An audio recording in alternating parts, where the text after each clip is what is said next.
Welcome back to my channel. Today, I'll show you how to remove Gemini from Google Assistant and bring back the trusty Google Assistant. If you're new here, don't forget to hit that subscribe button so you never miss a quick and helpful tutorial like this one. All right, let's dive in. First, open your phone and go to the search bar. Type in SHAR Google app and tap to open it.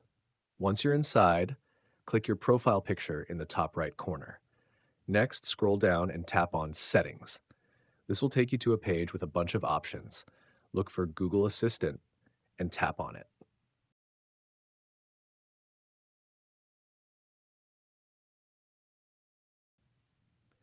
Now in the Google Assistant settings, scroll down until you find the option called Digital Assistance from Google.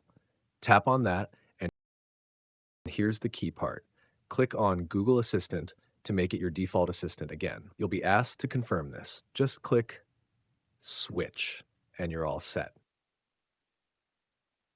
And that's it.